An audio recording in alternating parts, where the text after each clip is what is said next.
Well, hello and welcome to the kickoff of Solar Alberta's 2026 Solar Series. Today's session is called Alberta Incentive to Green Your Home or Business, CEIP Explained. Please note that we have enabled closed captioning for this presentation. You can turn the captioning on in the toolbar at the bottom of your Zoom screen. My name is Heather McKenzie and I'm the Executive Director at Solar Alberta. I'd like to take a minute to acknowledge that I'm hosting you today and working day to day from Amiskwaciwaskahagan, also known as Edmonton, Alberta, Canada, located on Treaty 6 territory and the homelands of the Otipemisiwak Métis Nation. Treaty 6 territory is a traditional gathering place and home of many Indigenous peoples, including the Papaches, Nehewak or Cree, Saulteaux, Dene, Blackfoot, and Nakota Sioux. Nations whose ancestors have cared for and nurtured these lands since time immemorial. Today we'll be hearing from Stephanie Ripley from Alberta Municipalities, Justin Smale from the City of Calgary, and Barbara Daly from the City of Edmonton. Following their presentations, there will be a question and answer period in which you can all participate. The entire session will wrap up in an hour and a half. We will be recording this session and making the recording available on our website and YouTube channel. All those who are registered will receive an email with the video link once we have completed editing it. We'll be using Zoom Q&A today for questions rather than the chat box, so please enter your questions in the Q&A section throughout the presentation. Also, please click on the little thumbs up symbol to upvote questions that you like. Before we move forward, we're going to do a little poll here to get a sense of who we have joining us today. But please take a minute to answer the question popping up on your screen. And while some folks are still doing the poll, I just want to encourage you to take a minute, pop your name, land acknowledgement, any contact info you're comfortable sharing in the chat now and throughout the event so that others can look you up on LinkedIn or email you. All right, we're going to end that poll and see who we have joining us today. I am not too surprised to have a majority of solar curious people in the house today. That was our intent. Got some knowledgeable folks here as well, industry professionals joining us, and a number of municipal representatives. So thank you everybody for joining us today. It is always great to know a little bit about you before we begin. In addition to today's speakers, who will be available to answer questions during the Q&A, we're very fortunate to have representatives in the audience from many of the Alberta municipalities that offer CEIP. We'd love for them to participate actively in the chat as well as to include their contact information in the chat so that residents from your municipalities can reach out after the seminar if there are questions don't get answered today. A few municipalities were not able to send a rep today, but they did provide their contact information, and those details will be put in the chat now. Now, just a little about Solar Alberta. We're actually in our 35th year of operation. We're a nonprofit society dedicated to accelerating Alberta's transition to a just and sustainable energy future. We do so by advocating, educating, and serving as an industry and community hub for solar energy. Our membership is made up of more than 200 individuals and over 140 businesses. We also have more than 34,000 followers. We provide a number of services, including managing a solar directory through our website. In this way, we act as a bridge for installers, suppliers, and other solar-related businesses to connect with their customers and clients. Our directory gets approximately 23,000 hits each year, and you can see a link to it in the chat.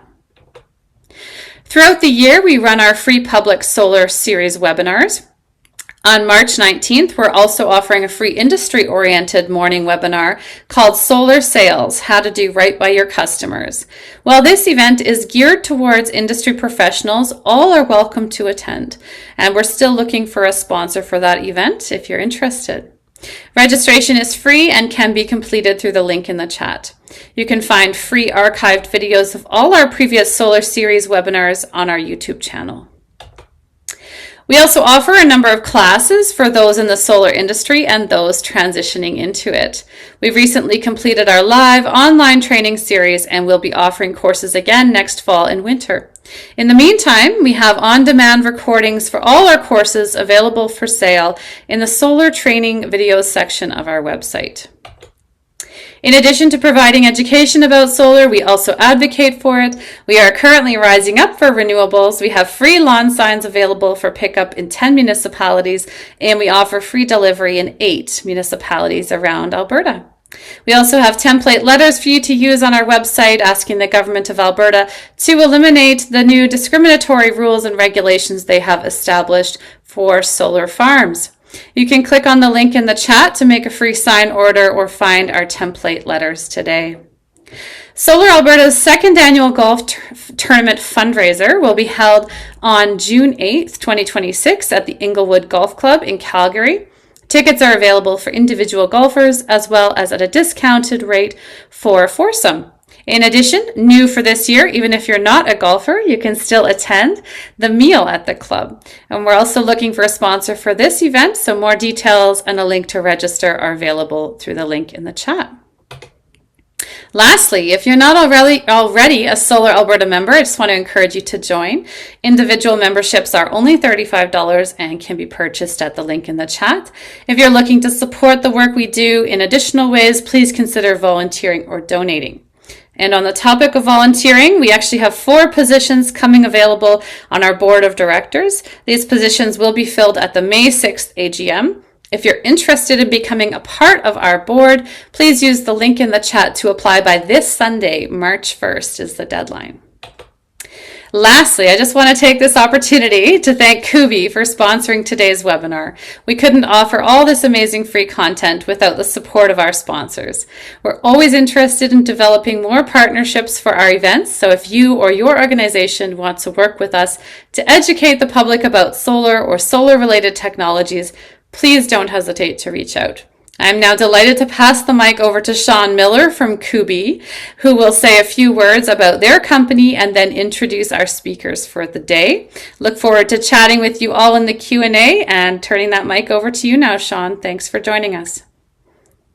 Thanks so much, Heather, and good afternoon, everyone. For those of you who don't know me, my name is Sean, and I'm the Vice President of Sales at Kubi.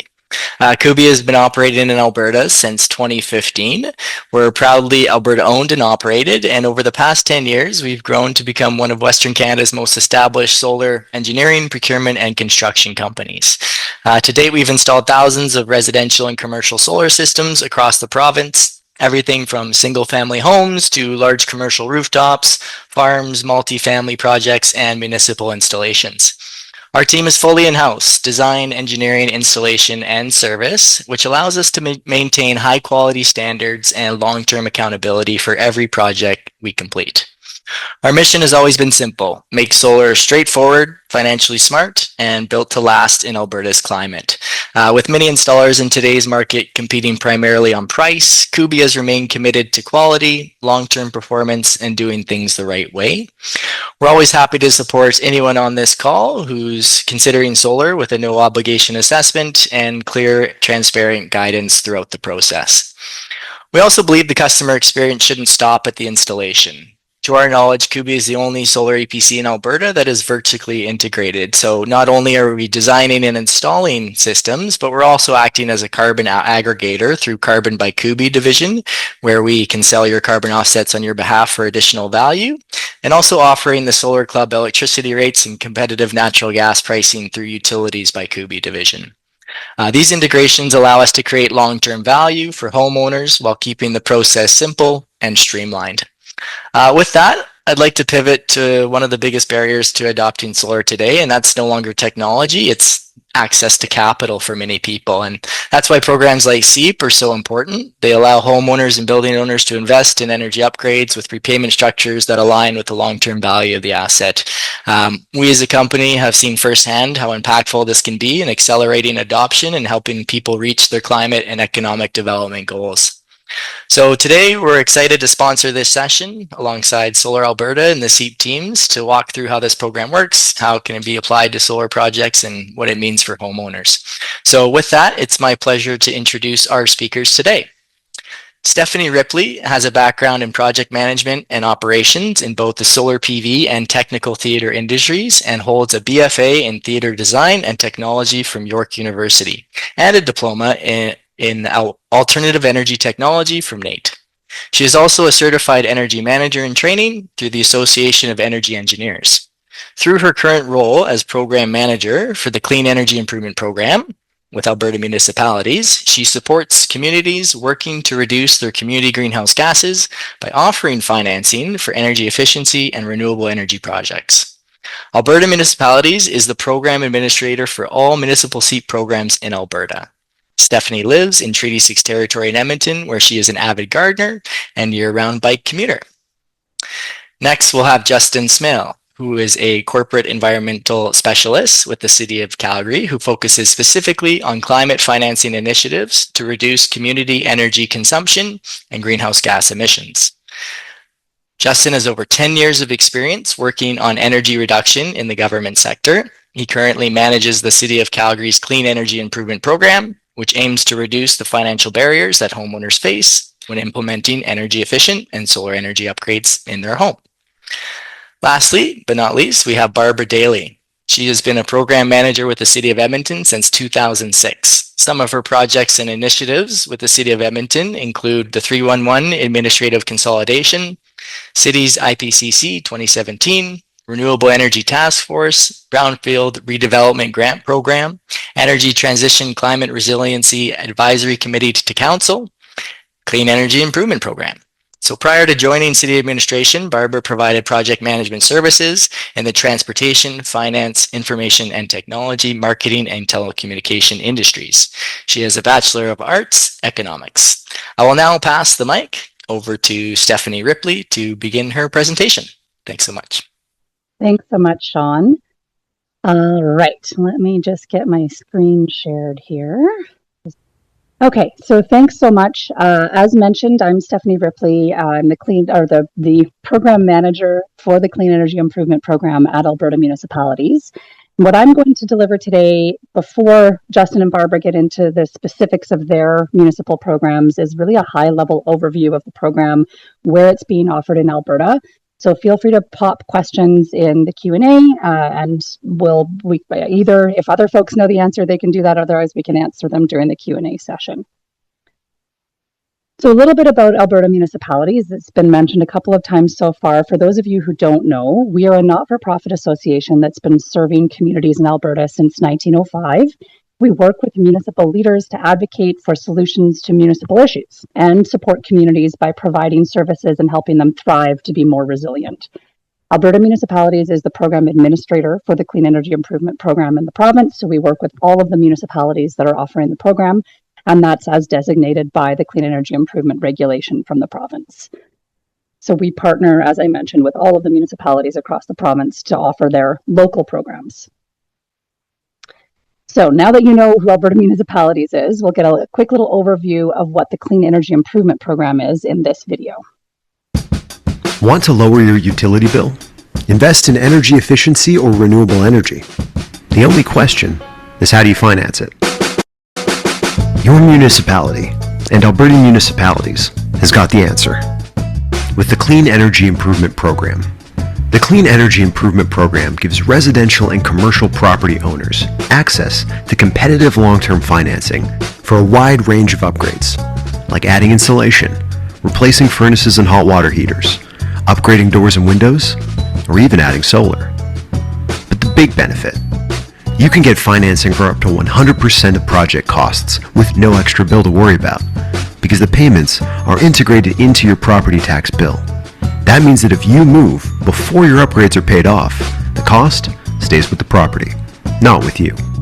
And the next property owner will continue to benefit from the lower energy bill.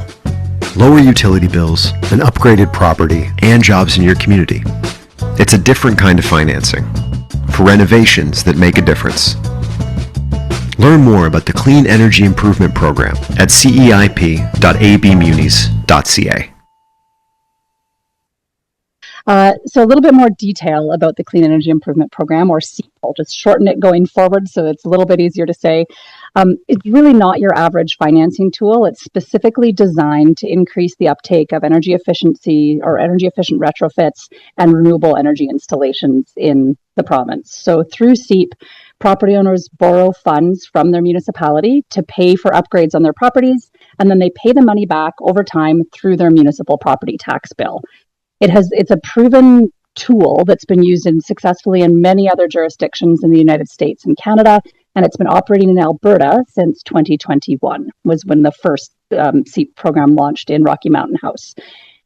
CEIP is different from other financial instruments because the repayment, or what we call the Clean Energy Improvement Tax, is tied to the property, not the property owner, as mentioned in the video.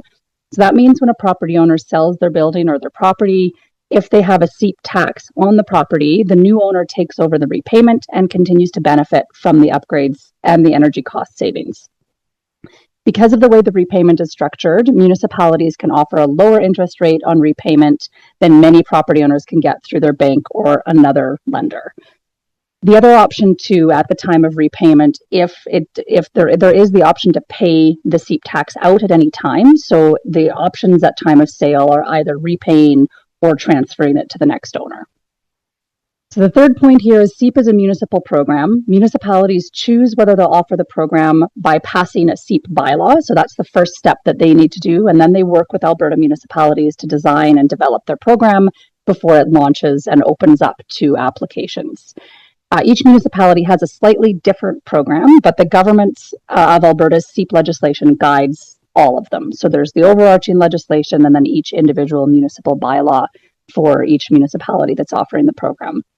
Where we come in is when municipalities want to get their program up and running in their communities, they contact Alberta municipalities to help them design and deliver their program as the program administrator. So why choose CEIP over other financing options that are out there? There's really three key benefits, and we've already talked about one of them, which is that transferable financing. But the first piece is CEIP typically offers below market interest rates or very competitive interest rates for the product that is being offered. Because municipalities that are lending the funds have access to better rates than most property owners can get individually, and they pass those savings on through to their residents or their property owners. Each municipality sets their own program interest rate depending on their source of capital. All of the interest rates can be found either on the municipal CEIP page or in the program terms and conditions for their program. Property owners can also finance up to 100% of the project costs. We know that those upfront costs, as Sean mentioned, can be a significant barrier to adoption of energy efficiency or renewable energy upgrades on properties. So the program also offers long repayment terms of up to 25 years, which makes monthly or annual payments more affordable. So it's lowering that day-to-day payment because it's over a longer period of time. CEIP financing can also be repaid at any time. So all of those things together are a pretty compelling package and not really like anything else in the market. The second piece here of why someone might choose CEIP is there is some support throughout the process. So you'll be supported by the program administrator throughout the process of submitting your application, completing your project, and paying contractors for the work. We're here to support you through all of this. If you have questions, we're only an email or a phone call away. You'll also receive support from an energy advisor or an energy auditor through the process of completing either an EnerGuide home evaluation or an ASHRAE 2 level energy audit if it's a commercial property. And that really helps identify which upgrades will save you the most energy. And the third piece here is that transferable financing piece that we've already spoken about. So if one of the reasons that someone hasn't implemented clean energy upgrades is because they don't know how long they'll own their property, the Clean Energy Improvement Program really eliminates that barrier. Because the financing is tied to the property and not the property owner, if it sells, it can transfer to the next owner who continues to enjoy the benefits of those upgrades. So financing upgrades through CEIP is also a great way to reduce your energy use in your home, which helps lower utility bills and save money and helps reduce your impact on the environment. So getting into how CEIP works at a very high level, there's really 5 major steps in completing a CEIP project within a municipality that's offering the program. And that first step involves the municipality, which is them passing their bylaw, finding their source of capital, and then working with Alberta municipalities to design and develop their program. We get to step 2 once a program actually launches and is accepting applications, and this is where the property owners come in. So a property owner will head to their local program's webpage, they read the terms and conditions, submit a pre-qualification form, and if at this stage the participant and the property are deemed eligible, then the property owner would go ahead and complete either an EnerGuide home evaluation or an ASHRAE Level 2 audit for commercial properties, decide which upgrades they want to complete, select the contractor they'd like to use for those upgrades, and submit their full application. And so that gets us to step 3, where they submit that full application, let us know how much they'd like to finance for the upgrades that they're planning to install. And then if approved, there's 2 agreements that get signed, a financing agreement with the municipality and a service agreement called the project agreement with their contractor and with the program administrator. So at that point, all of the work happens to get the upgrades installed on the property. When those are complete, the property owner would submit an upgrade completion form to Alberta municipalities, will confirm that the upgrades are still eligible and that they are complete. As long as nothing's changed from that application stage where the agreements were signed, no worries there. And then we'd potentially complete a site visit on the property and then pay the contractor. So the funds actually come directly from the program to the contractor as opposed to being routed through the participant. And then once all upgrades are complete, the municipality would record the clean energy improvement tax on the tax roll, and the property owner begins repayment of that through their regular property tax bill. So depending on where a municipality has sourced the funding for their program, as funds are repaid through property taxes, they may become available again for other projects. And that's why there's that final arrow there going from number 5 to number 1, is this can be a cyclical source of capital depending on where the municipality has sourced their funds. So getting a little bit into eligibility. So the full eligibility criteria are listed in each municipality's program terms and conditions, but at a minimum, property owners must be the current legal owner of the property they're applying to upgrade, and they need to be current on their property tax payments and in good standing with their municipality. Properties also must be existing buildings. So currently, except for in the municipality of Jasper, new builds are not eligible. And in Jasper, it's only builds that are buildings that were impacted by the 2024 wildfire. So if somebody's rebuilding, those are eligible for CEIP. But in all other municipalities, it's existing buildings that are being retrofitted. And then if you meet the program eligibility criteria of the municipal program. So most residential programs currently in market are only available for low-rise residential properties. The one exception to that is the City of Edmonton, and Barbara can maybe speak more to this. They also offer CEIP financing for multi-unit residential buildings. City of Edmonton and Sturgeon County also have a CEIP stream for non-residential and farmland properties, or what we call the commercial program. And Justin will mention this a little bit in his presentation, I'm sure, but the City of Calgary will soon be launching a commercial program there as well. So we have more of those commercial programs starting to come online. So what upgrades are eligible to be financed through CEIP? So in order to be eligible for financing, an upgrade has to increase energy efficiency or the use of renewable energy on the property. Only upgrades listed on the CEIP website are eligible for CEIP financing, so you can find a full list under both residential and commercial eligible upgrades. That said, there's a wide variety of upgrades that are eligible, such as HVAC equipment, windows and doors, insulation, solar PV, lighting and controls, ground and air source heat pumps, and water heating. So within each of those buckets, there's lots of different upgrades that can be considered eligible. And then in terms of costs that can be financed through the program, eligible expenses include capital costs, which would be the actual cost of installing the upgrade, professional service costs. This could be design or engineering studies, the residential EnerGuide home evaluation or ASHRAE Level 2 audit at the commercial level. And then also incidental costs are eligible up to a certain amount. So these are costs that are required for the upgrade to be installed, but they're not part of the upgrade itself. So this would be something like roof repair before solar PV gets installed. So if your roof is in really rough shape and you need to fix that before the solar can go on, up to 15% of the capital cost of the upgrade can be financed in incidental costs. So there is a limit there, but there is, it's the understanding that often there are costs associated with installing the upgrade that aren't necessarily directly involved with the upgrade, and those can be financed. So as for financing terms, interest rates will differ from municipality to municipality. Most have a maximum term length of 20 years or the effective useful life of the upgrade, whichever is less. And then for residential projects, the project costs have to be between $3,000 and $50,000. In some municipalities, that minimum is a little bit lower, so it's important to check the terms, or a little bit higher, sorry. You have to check the terms and conditions to confirm. For commercial, the limits are a little bit higher and differ from municipality to municipality, but can be as high as $1 million for non-residential and $300,000 for farmland property. An important note is that the financing amount is ultimately limited by the property owner's property tax payments paid in the previous year. So if a property owner has paid, let's say, $2,000 in property taxes last year, their annual CEIP tax payment can't be more than $2,000. So any projects above those limits are still financeable. They just the financing can't exceed that amount. So it would be the property owner's responsibility to pay the remainder. So stacking with there is stacking available with other programs. That CEIP is, you can apply for this and apply for other options that are out there. There aren't too many other options available in Alberta right now. These are the ones that I'm aware of. So for the residential property owners, Town of Canmore, Town of Banff, and City of Medicine Hat all have individual municipal rebate programs that cover the same types of upgrades that CEIP does. And so those can be applied for separately, but you can use them at the same time that you're using CEIP to finance.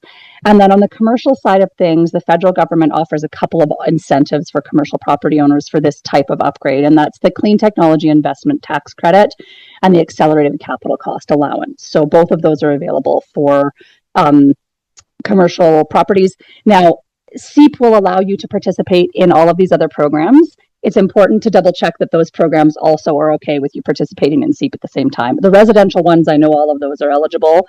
From the commercial side, I think federally you're able to participate in both, but it's always worth investigating. And Sean may have a better sense of that because I know he's a bit more familiar with both of those. So just about at the end here, if you're curious where CEIP is being offered, over 50 municipalities have expressed interest in adopting CEIP locally in their municipality. This currently is the list of municipalities that are offering the program. So on the right-hand side is everyone that has a currently active program. And then on the left, there's two more that should be coming online in the next couple of months. So we're working with the City of Beaumont and Lac La Biche County to launch their programs shortly. Not included here, because they're already on the right, is the City of Calgary's program. They're launching a more permanent program like the City of Edmonton currently has, and that'll be coming in the next month or so as well. So these are all of the programs that are available currently in the province. And if you're curious about how to get started, I have put a little QR code on the screen here that will take you directly to our website. You can also just go to CEIP.abmunis.ca.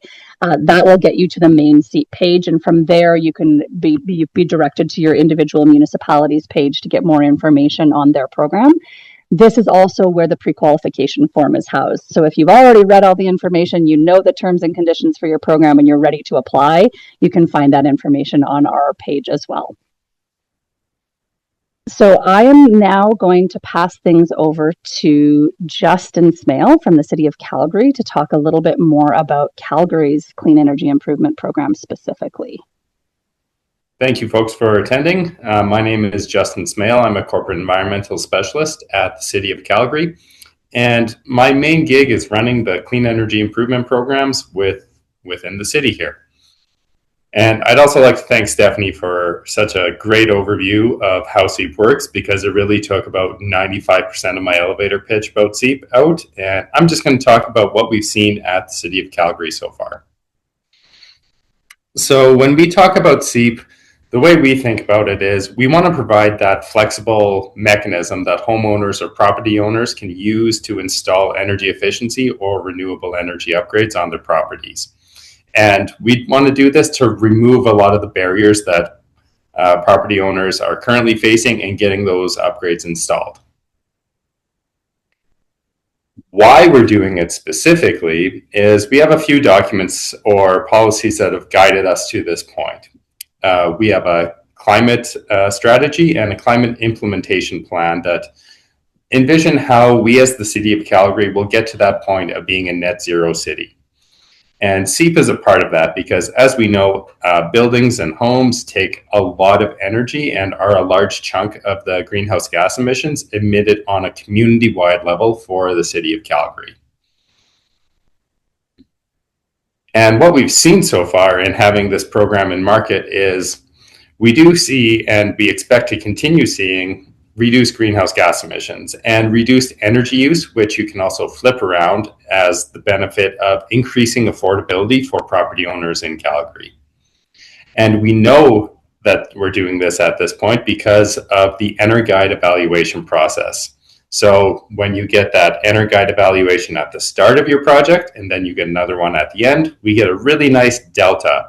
And we can see the change in what is being used now versus what was previously being used and produced in terms of greenhouse gas emissions. So it gives us really verifiable numbers that we can point to for program success in reducing energy use and costs and greenhouse gas emissions. Another benefit of this program that we see as the City of Calgary is it's increasing the overall awareness of energy efficiency and renewable energy installations on the community level. So we know that we're raising the floor of the knowledge that Calgarians have about energy efficiency and how that impacts their lives. And furthermore, we're seeing a lot of economic growth in the area of energy efficiency and renewable energy. And we can see this in a few ways, where we can see the number of contractors who are participating in the program and energy advisors.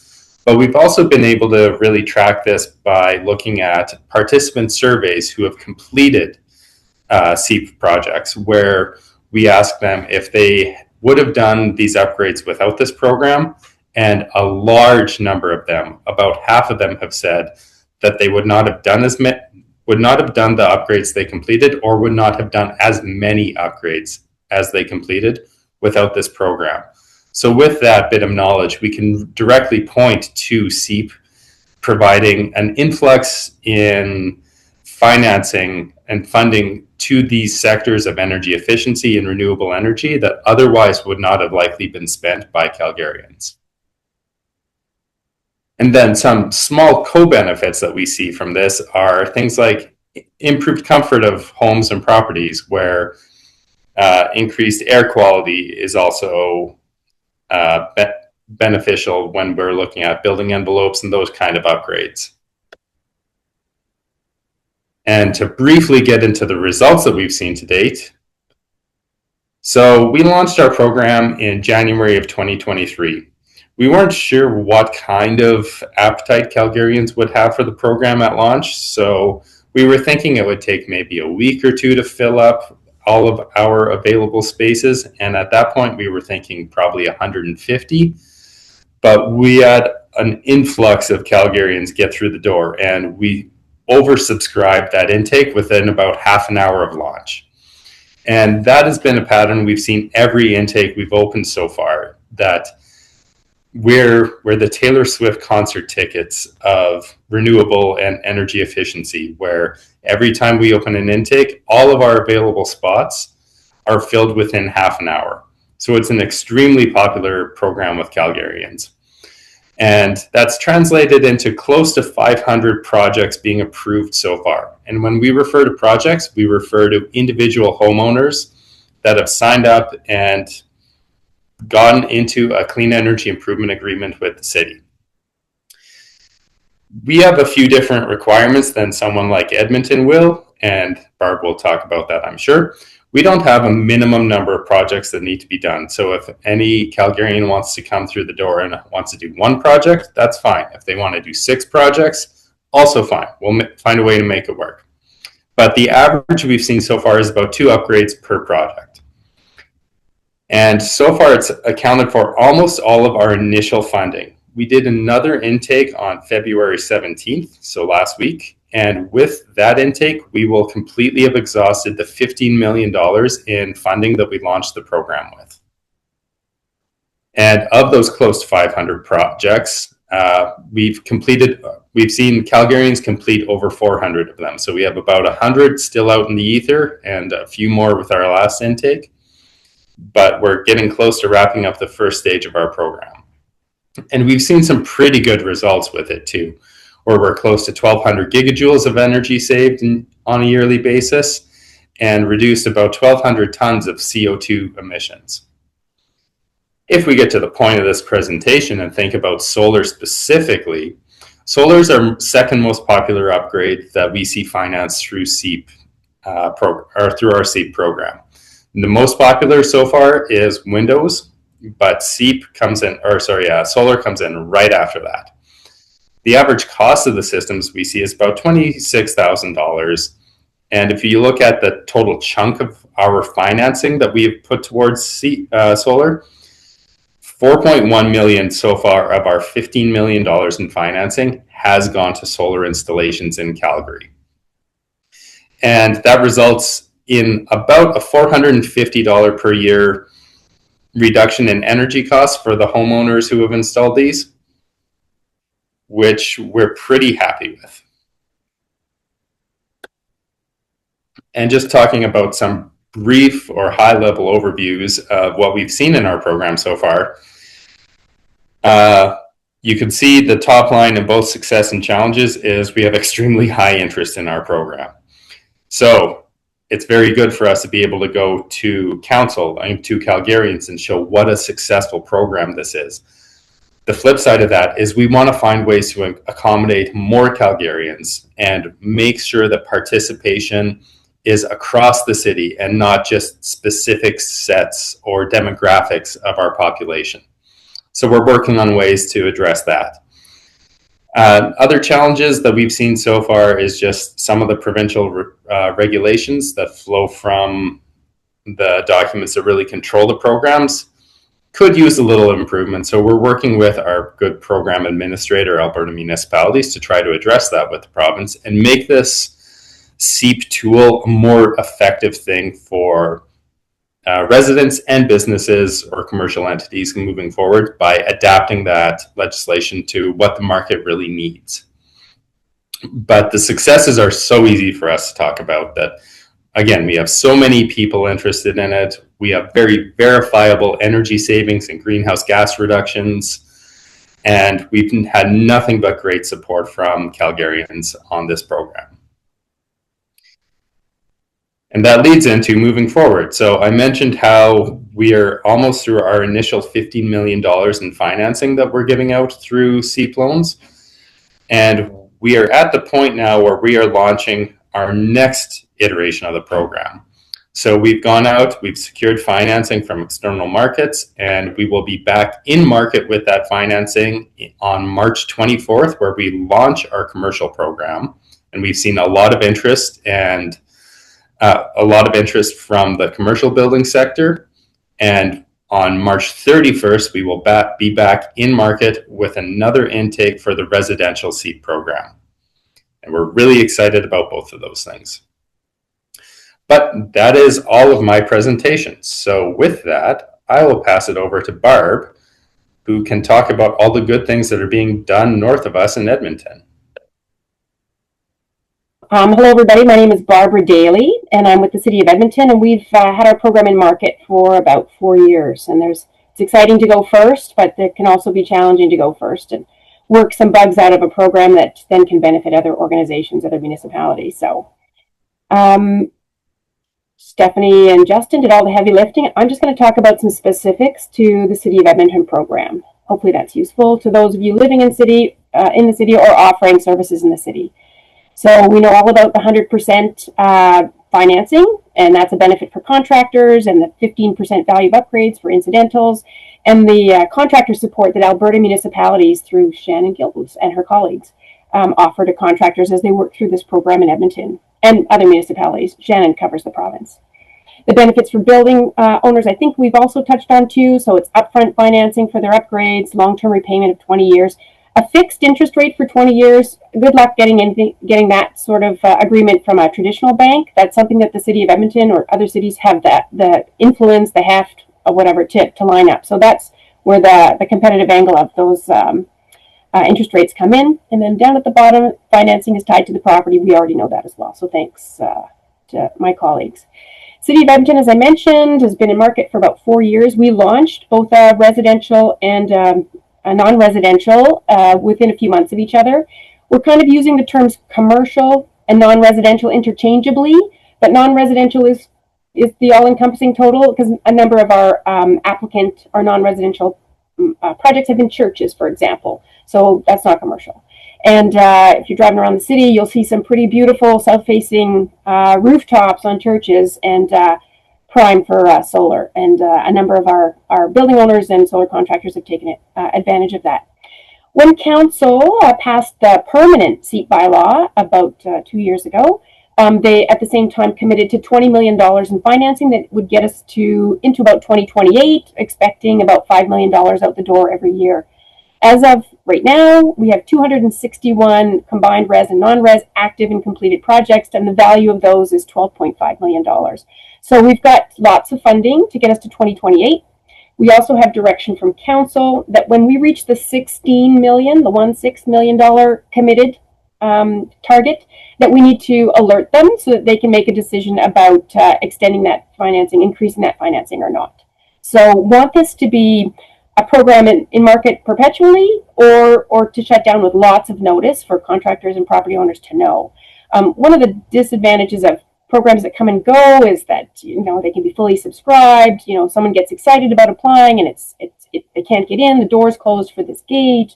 And that's something we really are trying to avoid with the CEIP program. And so technically we have not closed this program since it launched permanently in October of 2024. We're purposely advertising at a rate that just continues the arrival rate to be constant over the course of a year, so that if you get excited about it and you come to our website, there's financing available. That's the goal, that it seems to be perpetually open, and that's what's being accomplished. So a different strategy. Some details about our Edmonton program that are different from some of the other municipalities. We do require a minimum of 3 upgrades to be done. Investment by the city in my salary and paying Alberta Municipalities is substantial. And so, if somebody was just doing a $3,000 project, for example, not a great use of city taxpayer money. So that's why the 3 upgrade minimum. And if anybody's coming back to the program for just 1 upgrade, they can do just 1 upgrade at a time. Or even if it's the first time at the program and they only need 2 or 1 upgrade done in order to reach net zero, they can also avoid that 3 upgrade minimum. So try to be as flexible as possible, but also being responsible with the taxpayers' money that costs to run this program. We added, based on contractor and applicant feedback, we added deposits of up to 10%. Some people say that's not enough. It is the risk level that the city was happy with, so 10% is the maximum we'll do. 6% is the interest rate. I see a question in the comments. What is this so-called market rate? 6% is what we've published, and as we get closer to actually having to sign a deal for this additional financing, it could be 6%, it could be better, whatever the market allows at the time. And again, I'll stress that a fixed rate for 20 years is not something that is easy to get, and 6% is actually quite competitive if that's where we land. Although I'm not paying the bill, so that's an opinion or a decision for property owners to really weigh in on. We modified our program a little bit when we went from pilot to permanent to make it so that residential did not have to own their property for 5 years in order to qualify. We found that new homeowners were unnecessarily being excluded. So even new homeowners can get in. Their past 5 years, though, have to show no arrears. So even if they've only owned a property for 2 years, then it would show 5 years of no arrears and 2 years of actually good payment process. So a little bit of a twist there, but it really allowed for newer homeowners to come in, and that has been well received. Similar to Calgary, the most common upgrades, insulation, windows and doors, and solar is number 3. And just a variation on what Stephanie Ripley said, while 1 million is the limit for a non-residential project, that can be exceeded with the city manager approval and approval by Minister of Municipal Affairs. So we'd be delighted if somebody came through and wanted, 10 million, 5 million, whatever, but that 1 million can be adjusted if necessary for some really big projects. Some of the challenges we found, I don't think Justin would be surprised, and certainly not Stephanie Ripley. Some of the feedback from both contractors and participants is the complexity of the project. So, of the program for managing a project. So some homeowners may not be used to managing multiple upgrades and contractors, that sort of thing. So we continue to invest time in our own training and in the training material available for applicants and contractors to make it as simple as possible. Wherever streamlining can happen, if you have any suggestions, happy to hear them too. Building technologies can be complicated. What's a heat pump? And yet might be really beneficial. So that education curve can be challenging for some people. And then even the complexity of the program and how it's presented by some contractors has caused us some issues. But we're working through minimizing or eliminating those challenges. I'm not entirely clear on how much everybody is relying on their audits. We've had some EnerGuide audits done, and none of the recommended audit upgrades were chosen. So really try to promote how that might be a useful decision maker for property owners. We've got a little challenge with land titles, and an applicant can make it all the way through to the land title check, and there could be old items still on the land titles, and we just can't until that land title is cleaned up. If it still has 3 mortgages on it, for example, that exceed the actual value of the property, those actually have to be cleaned up. It won't prevent them from ultimately being accepted into the program, but it actually will delay the approval of it.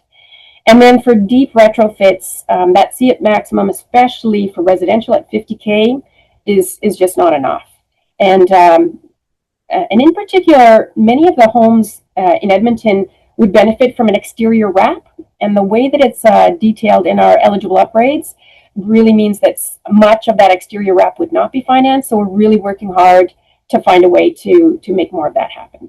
So that was some pretty specific detail about our challenges, and look forward to some feedback, either unofficially or officially, from participants. But these are things that we're working through to make sure it's accessible to more and more building owners. So I rushed through that, wanting to allow lots of time for Q&A, and I think I'm just going to take down my share and everybody's going to suddenly appear. Thank you, Barbara.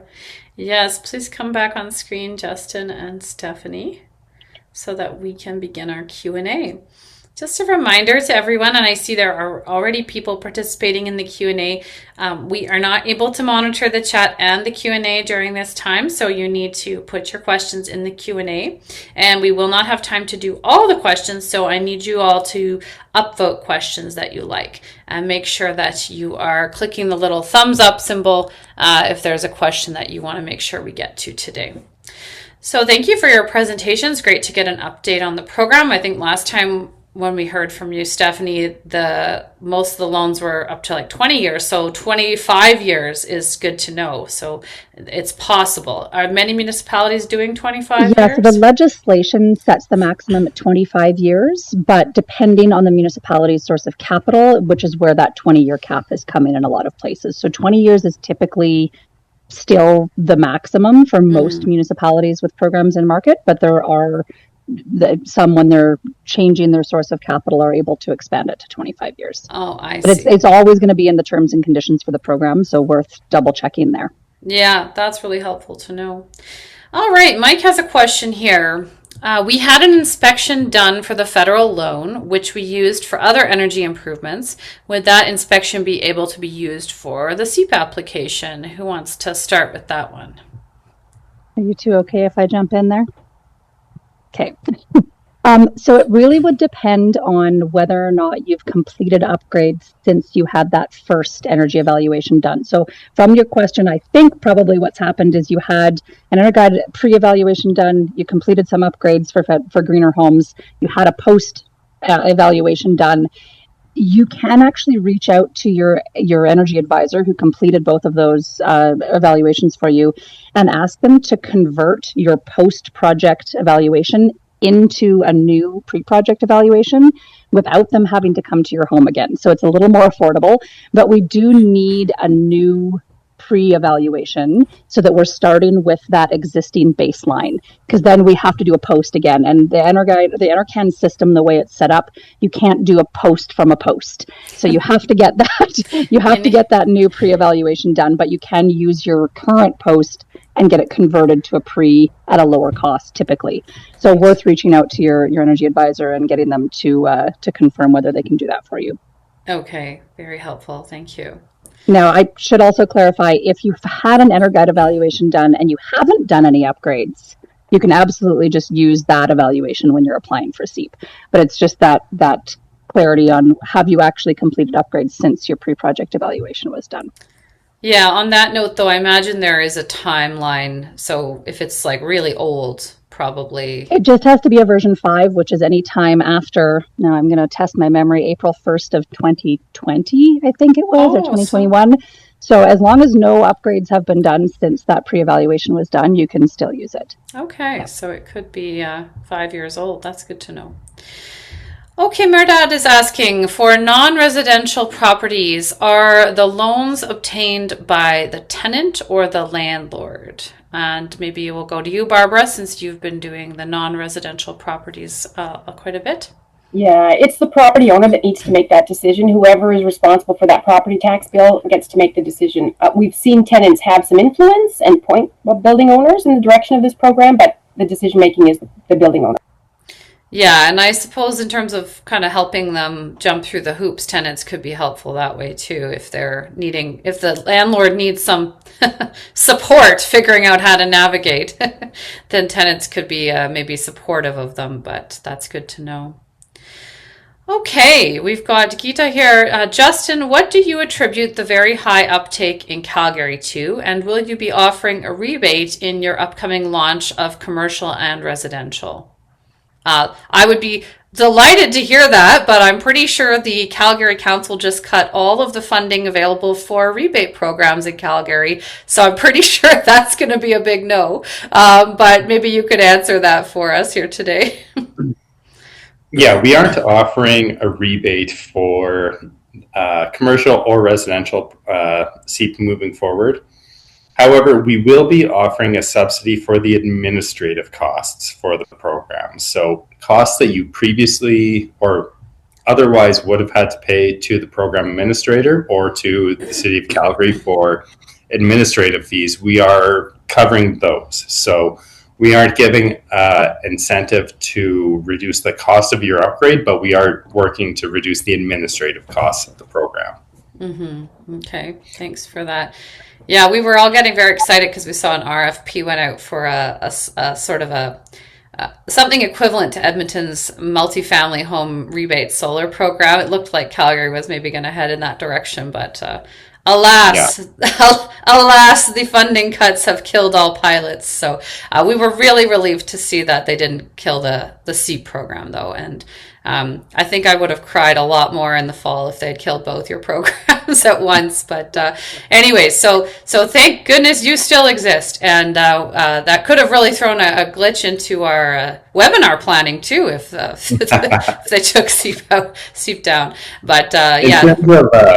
Sorry. No, go ahead. In terms of the high uptake, I think that our program staff did a really good job of advertising the program at the onset.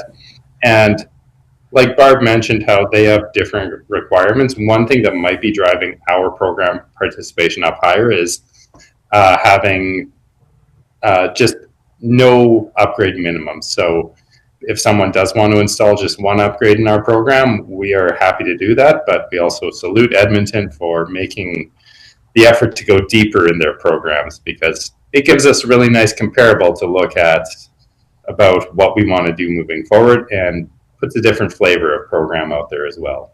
Mm-hmm. Yeah, it's interesting, the uptake in Calgary. I will say that our members have shifted south as well. So you also probably have a lot of solar installers promoting your program in Calgary, potentially more than in Edmonton. When I started at Solar Alberta 5 years ago, we were still fairly Edmonton centric. And now we're very Calgary centric, and that's just because industry has shifted south in the province. And so with the shift of industry, that means you have way more people out there actively promoting the program. So that's probably contributing to the uptake in Calgary as well. Also, it should be noted from a solar perspective, Calgary does have slightly better solar potential than Edmonton. As an Edmontonian, it kills me to say that, but it is true. We need an extra module or two to achieve the same potential that you have in Calgary. So that probably gives you a little bit of an edge on the solar front too. And Lethbridge in particular gets that edge. So So that's maybe on the solar piece a contributing factor. But yeah, interesting to see the popularity, Taylor Swift popularity. That's pretty funny. Kathleen is asking, how long do you have to wait for the funding to come through? I recall, Stephanie, you said the funding goes direct to the contractor. So I guess the question is really, how long does the contractor have to wait for the funding to come through? Yeah, and my guess is that this is a bit more of a, when I apply, how long does it take? So it is a little bit different. If folks have participated in greener homes before, and I know that's a lot of people's experience, it is different from that, as Heather pointed out, that the money doesn't actually come to the property owner. So it will go directly to the contractor once the upgrades are installed. In terms of timelines for application process, we do have the staged application process. So you submit a pre-qualification form. If you are deemed eligible, you and your property are eligible, you then have 3 months to submit your full application form. You can absolutely submit it sooner than that, but it gives you time to get that Guide home evaluation done if you haven't already. We recommend reaching out to at least 3 contractors to do your due diligence and make sure you're choosing the person that's correct for your circumstances. So choosing your contractors and submitting your full application. And then once you've submitted your full application, it's typically around a month or two to get everything fully reviewed and into agreement signing stage. So it's not immediate. It does take a little bit of time for us and the municipality to complete that review, to prepare the agreements and get those signed. And then you have to wait until the agreements are signed to actually start the installation. Installation takes as long as your contractors have estimated it will take. So that can, depending on the upgrade, it can be anywhere from a couple of weeks after agreements are signed to a few months away if it's something that's a bit more weather dependent. And then once contractors are complete on the upgrades, they'll send the property owner an invoice. They would confirm that the upgrade is done and fill in the upgrade completion form, send that to us. That then triggers our repayment to the contractor, and we follow the Prompt Payment Act in Alberta, which means that within us receiving a complete invoice for the project, and if everything has lined up with what was approved, then we'll pay the contractor within 28 days. It is important to note that that includes permitting. So if there was a permit required for the upgrade, the assumption is that the contractor and the participant are both aware of that. They've applied for that at the beginning of the process. So that will be checked at completion stage by the municipality. Typically, is they're going to check to make sure if a permit was needed, that permit has been procured and the inspection has passed before the contractor will be paid for the work. Typically not an issue, but that is something that comes up every once in a while where, contractors are surprised that they're not getting paid sooner, and it's because the permit wasn't pulled when it should have been. So it's a good reminder to always check to make sure, depending on the upgrade that you're doing, does your municipality require that you get a permit for that upgrade? Yeah, so for solar, you would be talking post-inspection is when the payout would Electrical happen. inspection. Yeah. But, yeah, exactly. Yeah, okay. And in some municipalities, it's dependent on the municipality. Some municipalities require a development permit or a building permit for solar as well. It's just, it's municipality dependent. I remember there were some issues people were having with, I think, the Canada Greener Homes Loan when it was in effect, because some of our members, our solar installers, are booking about 8 months out these days. Is that an issue for the CEIP program? Yeah, so you do, once you have your agreement signed, you have 6 months to complete your project. So yeah, an 8-month lead time would be a bit of a challenge, but there is the possibility to request an extension on that. So you can always reach out to the program. We'll touch base with the municipality and see if they're willing to grant an extension. But we don't want these projects to sit indefinitely without being completed, right? So those timelines are there to try and make sure that if you're not going to use the funding that's been approved for you, somebody else can. And so we don't want these to sit for years on end and not be completed. Yeah, no, I mean, I think most of our members would love to get the jobs done sooner. They're just short on electricians often. So it's hard competing with the oil and gas sector for electricians in Alberta. So that's usually the holdup. Raymond has a question here. Can you give some examples of upgrades that have been successfully funded under CEIP's custom upgrades category? I don't know who wants to tackle that. It's about custom upgrades. I'll take that one. So far, none. We've No customization in Alberta. it's available in all programs, I think, except Calgary's. But we do, it's really there with the intent of if there's something really unique to a home that's still going to meet the requirements of saving energy or increasing the use of renewable energy on a property, there's the pathway that exists. So it means that you bring in an engineer who would confirm that, yes, what you're planning to install is going to increase the efficiency or the use of renewable energy on the property. That gives us certainty as the administrator in the municipality that it meets the legislated requirements, and then you can move forward. So it's the sort example of a of catch-all category, hey? Like Yeah, in case we miss something, right? Yeah. Because we can't provide a list of absolutely everything that's out there. So one of the examples, and I noticed there was a question from Francis French in the comments. This has come up previously about air to water heat pumps. So they don't currently meet the requirements that we have set for air source heat pumps, because those are anything that's Energy Star certified is an air to air. Air to water doesn't have Energy Star certification in Canada really right now.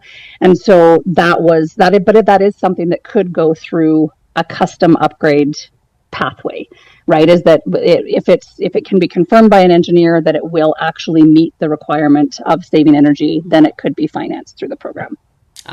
Interesting. Yeah, that is the next question here. Was Frank French was asking, is one limited to Energy Star listed equipment? We have seen federal changes to automotive standards versus lockstep with US standards. Could one ever hope that some of the northern EU standards regarding air to liquid heat pumps for hydronic heat be accepted? So I guess right now they could potentially have an engineer help them pursue that through the custom approach. But do you think there's any chance of standard changes in the future to be more aligned with the EU? What are your thoughts on that? We will sort of lean on what the federal government is doing. And right now, Energy Star is the standard that's been adopted for most energy equipment that's being delivered or is available in Canada. So Energy Star is still what we're leaning on. And the reason that we do that is that as a program administrator, we can't have the depth of knowledge of knowing, for every single piece of equipment, what its performance rating is, and then having that be verified for every piece of equipment. So that Energy Star rating is really important. It's a third-party verification step that confirms for us that, yes, this is going to meet the energy requirements of saving energy on the property. So that's if the federal government leans towards adopting some different standards more broadly, then we would consider that absolutely. But it's not, we're not doing that on a program basis. Yeah, it's always interesting because I know there's always these attempts to use technology neutral language, and we certainly saw the federal government move in that direction. Instead of it, EV mandate, now it's they're using different language that's technology neutral, and yet anyone in the sector kind of knows it's going to be EVs because EVs have already sort of beaten out hydrogen when it comes to vehicles, especially small scale vehicles. So it's interesting because there's trying this balance between communicating that theoretically you could do other things, but there is this list of things that's most likely. So your list is sort of the most likely the things, but you're open to considering other options, and if people want to make the case for that, then they can. And absolutely, and that's a why nice that balance. Custom pathway is there. Yeah, that's a nice balance to meet is and allows room for innovation, which is makes the program more sustainable, because who knows. There might be new technologies that do come out that are wonderful. Okay, Mohammed has here. Hi, Justin. How many applications are you going to take in the next residential intake? We want to take a stab at that? Sure. We'll be opening for 125 applications on the 31st. All right. Good to know. Good to know. And Nicola says here, oh, Justin, you're getting all these questions. Are there any training resources for homeowners to educate them on how to manage the project, both solar and upgrades? Now, correct me if I'm wrong, but I think you all do allow installers to help people as well, right? Like navigating. It's not like people just have to go it alone. You have you have supports, but there's also installers who are allowed to help people sort of navigate. Is that correct? Yeah, installers. Oh, sorry. Go ahead, Justin. I was just going to say we point people towards AB Munis. So, Stephanie, if you want to take it away, go for it. So, yeah, I mean, our team is always available if people are having a challenge with the program processes. So, if they have questions about the pre-qualification form or the application form, upgrade completion timelines, any of those pieces, we're always available to hop on a call or a video call and try and walk people through. So, we're supporting on that technical side of things. We will not make recommendations on what upgrades you should do to your home. So that's something where that's up to the property owner to use their energy evaluation to make those decisions. Contractors can't apply on a participant's behalf. The property owner does have to submit the pre-qualification form and the application form. That said, we do know that contractors have been supporting folks with that process. So, we do require that people submit specification sheets for the upgrades that they are applying to finance.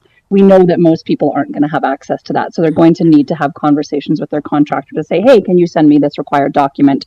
And then I'll put it into the form as I upload it. So that's something where contractors absolutely can support, but they can't complete an application on behalf. And we would never recommend that someone share their login with a contractor, because that's not, you're applying for financing. So you're borrowing money. That can't be done by somebody other than the property owner. Yeah, but they can kind of coach you. Absolutely. And many of them do, because of course they've had hundreds of clients go through these programs before. So, exactly. So hopefully, I mean, especially now that in some of the places like Edmonton, where the program's been around for a little while, some of the folks operating there would have been through and be able to support people. Okay, Wally's asking here, are all programs still active? Are any closed now? I think that's just broadly speaking. So Stephanie, I'll pass that to you. Yeah, it's a great question, and it made me realize that I probably do need to do an update on the slide of where programs are open, because there are a few that are either paused or closed for the moment. We don't know for sure whether they're going to reopen. So Calgary's program is currently paused. We know it's going to reopen, so we're able to communicate that. But there are a few municipalities that have either reached the end of their financing agreement for their capital that's available to them, or they've fully subscribed the amount of financing that they currently have. So City of Calgary is currently paused. The Town of Devon program and the Town of Rocky Mountain House programs are currently closed, as is the City of Leduc program. Still waiting on confirmation as to whether those reopen at some point, but right now they're closed.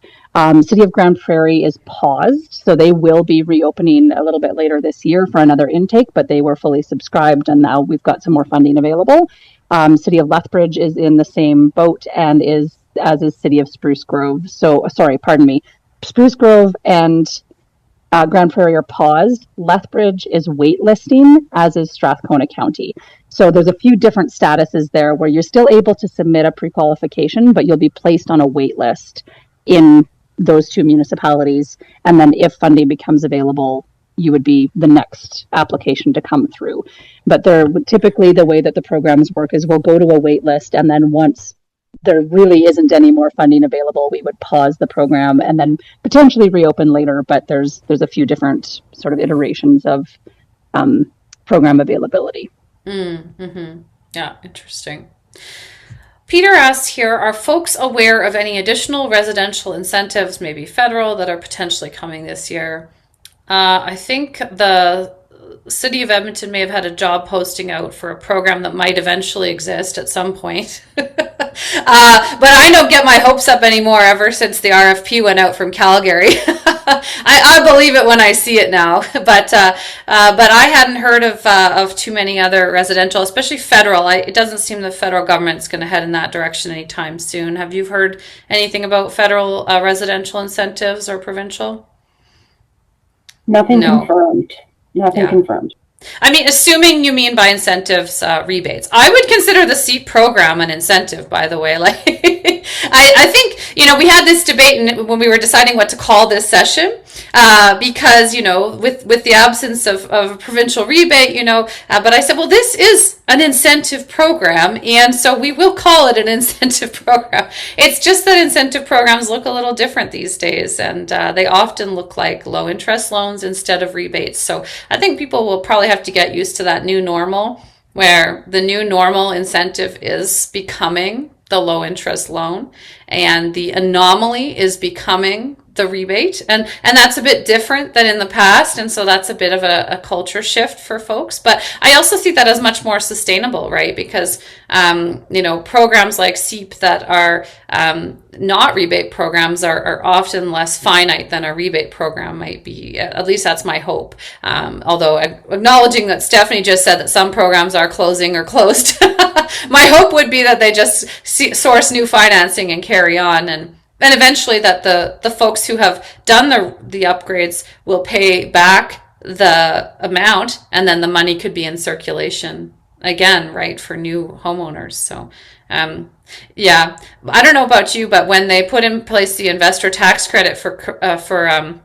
businesses federally, I thought, well, that would be nice if they at least put in place an investor tax credit for residential, comparable to what they're doing for commercial. But I certainly haven't heard any rumors about that. That's just my dream.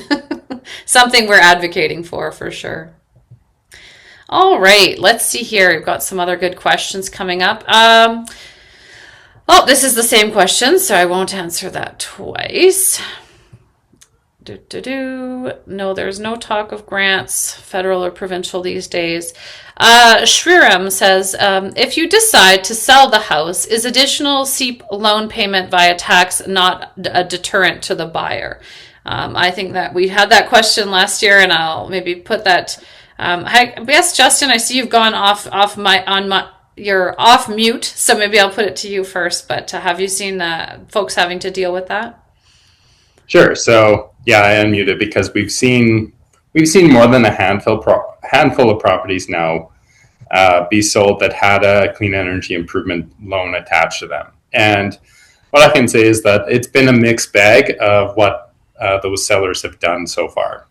So about half the time, they do go through the process to transfer the clean energy improvement tax to the next owner, and the other half of the time, they work it out in the purchase price and pay off the balance of that upgrade before the property is completely transferred. So that is one of the benefits of the program, that it does give you that flexibility to keep it tied to the property or to just pay it off at any time without any penalty. Mm-hmm. Yeah. And that's the same experience in Edmonton, that mixed bag. Mm-hmm. But either way, I don't think it would be a deterrent to have the solar, because whoever's taking it over, whether they take on the loan repayment or whether they deal with it through the purchase price, they're going to get solar without having to do any of the work involved in managing the contractors and going through the financing. They're just going to inherit it. And so that inheritance, that saves them a lot of time and money. So I could see that as being very attractive for someone buying a new home, regardless of what happens to the actual cost, whether it's tucked in or paid out. I don't know. I'm kind of curious to see. But from my perspective, if I could get a home that already had solar and not have to deal with the installation and the wait times, as we mentioned, sometimes it can be a little while before you can get your upgrade. So that's quite a nice benefit for any new homeowner. Are any programs offering funding at 0% interest? I can say the Canada Greener Homes Loan is gone. That was the 0% interest program. There are some financing companies that will say they're doing 0% interest. If you look into what they're doing, they're actually charging you basically a cost up front to give you 0%. So the percent, so I don't know if it's like, yes, if you want to pay, you can pay for a 0% interest loan if you want to. Those do exist, but I think that's kind of counterintuitive and counter to the point of a 0% loan. So from my perspective, unless you're it seems like the CEIP programs are the lowest interest right now available for green home financing, where unless you decide to like pay for the 0% upfront or something. Have you heard of any other 0% interest programs being offered since the Canada Greener Homes loan went away? No, that seems I haven't, pretty but special. I'll step in and I'll give the municipality's perspective of why we cannot offer a 0% loan. And that's because we have to secure the money either through use of our own internal resources, or we have to go borrow the money somewhere else. And if we were to do that and then offer a 0% interest rate, that would be taking money with charging the whole municipality's taxpayer base, putting them on the hook for the interest that those particular homeowners would be paying back on their loan. So just from the municipal governance point of view, that is not something that we can do. However, a municipality usually does have better borrowing power than an individual homeowner. So that's why we say that as we go out, we are probably able to get better than market rate than most people can get in terms of borrowing and the financing that we can offer because of that. Yeah. And, oh, sorry, you're going to say something? No, okay. Yeah, the interest conversation is really interesting too because of how things have shifted over time. I know when I purchased my home, approximately 6 years ago, interest rates were very low at that time. And so we just tucked solar in to the home purchase because, you couldn't beat the interest rates at that time. But nowadays, you would definitely not want to tuck solar into the purchase of your home because you could get a better interest rate through CEIP than you could get probably through that traditional financing for your home. So it's really interesting to watch how those have shifted around.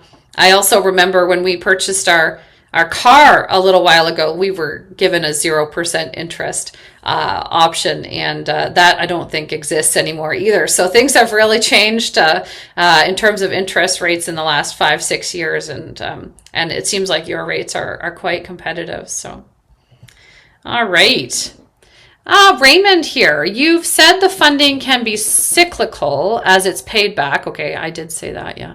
Depending where the funding is being sourced from. Can you give some examples of where and how this has been the case and where it hasn't? The sourcing of funding. Stephanie, do you want to touch on that? Because the different municipalities are funding in different ways, hey? Exactly. And so far as I am aware of, depending on what their source of capital is, we don't have any municipalities that have that cyclical model. It's sort of the pure PACE model, if you will, or the property assessed clean energy model. There may be some in future and I'm trying to think through where everyone's sourcing. There are a couple of the smaller municipalities that are getting their funds from internal reserves. So they may decide to make that cyclical because they're getting them from an internal source. It does make it a lot easier to make that decision. The real challenge is if a municipality is borrowing those funds, that cyclical model doesn't typically exist from their lenders, right? That they would borrow a chunk of funds, they have to pay it back within a certain amount of time, and then it's not necessarily available to them again unless they apply for another loan. So it's, it really depends on where they source their capital. But it is, so far, I don't think any of the municipalities in market have that cyclical model going, but there's always the possibility that one could exist. How many right now would you say are getting funding from the Federation of Canadian Municipalities? I had heard that was fairly common. Is that still fairly common? Yeah, so most of the programs in market right now, 22 of the 25 residential programs are funded by the Federation of Canadian Municipalities Community Efficiency Financing Program. And that's part of the reason they're able to offer such low interest rates is they have a really good low interest loan that they've received from that program. And sorry, Barb. Yeah. With the FCM, it's a one-time. You can tap into that once, and once you draw down funds, sort of like Calgary and Edmonton, now we're on our own to find the funds somewhere else. It's a kind of a one-time draw. Interesting. I didn't realize that. That's good to know, and also sad to know. But good to know. That funding that the Federation has, would that come from the federal government, or so? That might be part of why they cut off the Canada Greener Homes Loan Program too, because they're basically, in some ways, if they're funding that, they're kind of, they were Yeah, funding I don't think they're related. The Green No? Municipal Fund through the Federation of Canadian Municipalities has always received funding from the federal government, and that's separate from any other initiatives that they offer. Yes, I just mean they may have gotten wind of the fact that they were essentially supporting two low interest financing paths through. No, their I other don't know. program. They did. So the Federation of Canadian Municipalities didn't have their funding pulled. They just subscribed fully the amount that they had available. So they had a Yeah. market that was available to them across the country. Programs were funded through it, and they reached the Yeah. amount that they had available. Sorry, I meant perhaps that's why they decided to cut the Canada Greener Homes Loan I Program. see. Because I've been trying to figure out, because I thought that was such a great program. I thought, why would they want to And it cut was that? fully subscribed as well, right? Yeah. So it's not that I don't think they cut it early. It just happened. It subscribed sooner than they thought it would have. So yeah. It was just a bit of a shock, I think, when everybody thought it's a loan program. It's not even a grant. Okay, well, thanks for that response. Okay, here we go. I just have to read this question before I read it. Okay, I'm going to try this, but I'm not sure if I understand it. Okay, if it happens that you have a homeowner line of credit as first place on the title, which you want to retain, will the CEIP loan be available in the second place on the title? So we're talking land titles here. So the CEIP tax doesn't go on the title. It's on your property taxes. But municipal, provincial, and federal taxes always have what we call primary lien status.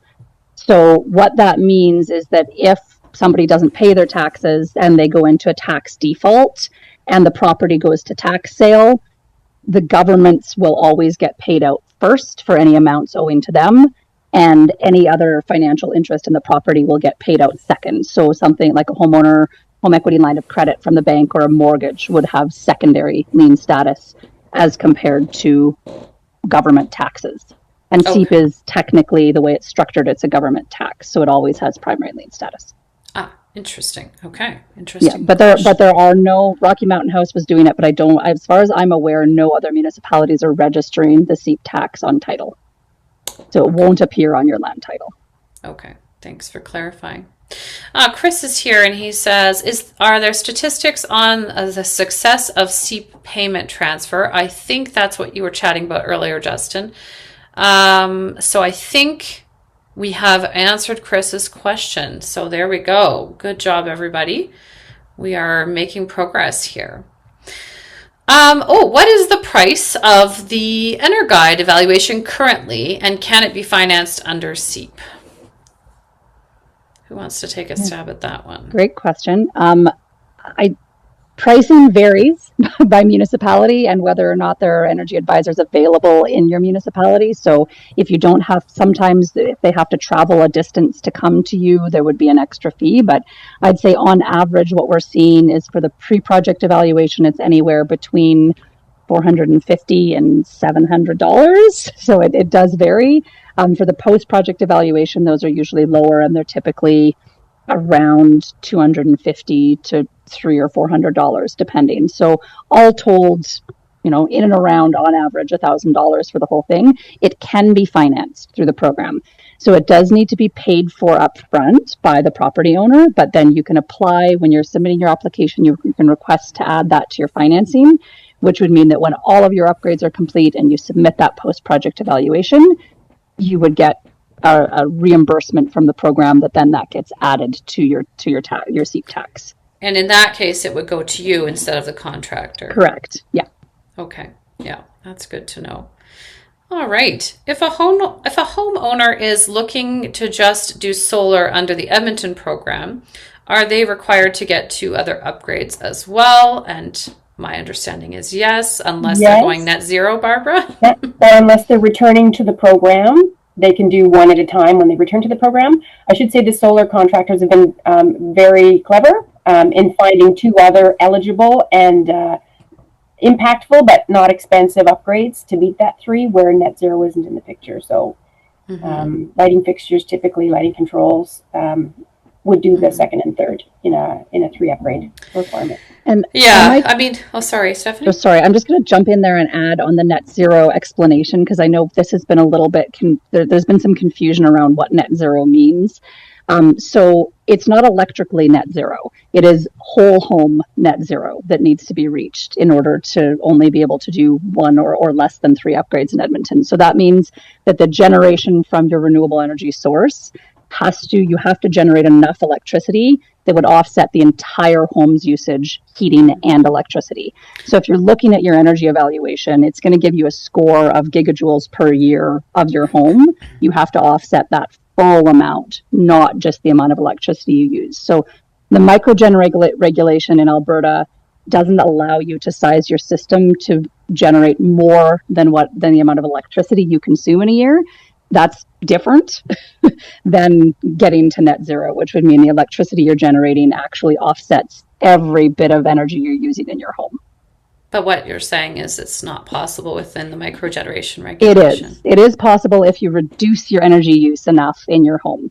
So it's like, it would be if you've done a whole bunch of insulation work, you've already sealed your home really tight, if you're around, let's say 60 gigajoules a year of usage total, you likely would absolutely be able to offset that with renewable generation. But you have to reduce your energy use significantly first before solar is going to fully offset and get you to net zero. And Edmonton has a dozen or so active net zero projects that have successfully reached it. So it can be done.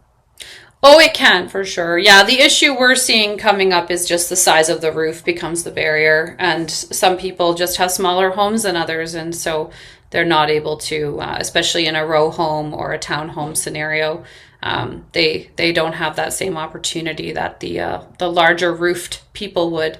So that's interesting, though. Kevin's asking here, can a landlord charge tenants for the electricity from solar in Alberta, or does it have to be included in the rent? Can the landlord charge tenants for the electricity?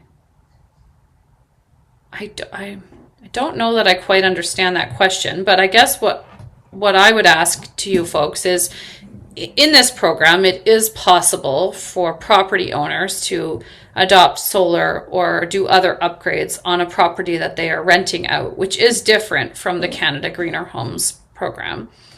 In those instances, do you do anything different from when they're residing in the home, or is it all just treated exactly the same? So I'll jump in. It's treated exactly the same. The property owner is the decision maker. It is very difficult to help renters, to get to renters, to help them participate in renewable energy. So we're actually quite pleased when we have landlords come through and want to make these kind of efficiency and renewable energy investments. So treated the same. Yeah, and I think that if the landlord was paying the electricity bills, they would then theoretically see the benefit of adopting solar on a rental property. If the tenant was paying the electricity bills, then the tenant would theoretically see the benefit. And if the landlord was paying the property tax, additional property tax, they may decide that they need to increase the rent slightly to cover that while still passing on the utility bill savings to the tenant. I mean, there's probably many different versions you could do depending how benevolent you are as a landlord. So hopefully everybody in attendance is a benevolent landlord and wants to pass on electricity cost savings to renters, because that is a nice benefit of this program. And you're right, it is very hard for renters to benefit from solar or participate in programs like this often. All right, it's 1:30 already. Holy smokes, that was fast. We do have some questions left here that we're not going to be able to get to today, but you folks have answered a bazillion questions, so I just appreciate that so much. If you could maybe pop contact info or websites, or if your staff have them in the chat, and then what we'll do is just make sure that everybody reaches out to you individually for their additional questions that we didn't get to today, because I think we probably could keep you here all day if we wanted, but you do probably have other things to get to. So I just want to say a big thanks. Those were wonderful questions to our audience. Really great audience today. I saw well over 100 people at one point, so that's lovely to have such great attendance. Huge thanks to our speakers today, Barbara, Justin, Stephanie. Really appreciate you taking the time to be with us. Of course, to our sponsor, Kubi, and Sean for joining us today. Couldn't do this without you. And to our Solar Alberta staff, really big thanks for putting this all together. So thanks to everyone. Love getting those updates, and hopefully we'll be better informed to answer questions when people call us at Solar Alberta to ask some of these questions. So have a great day, everyone, and hope you're enjoying a little sunshine wherever you are. I know it's a little overcast here in Edmonton today, but looking forward to the sun in a few days. So have a good one, and we'll talk more soon.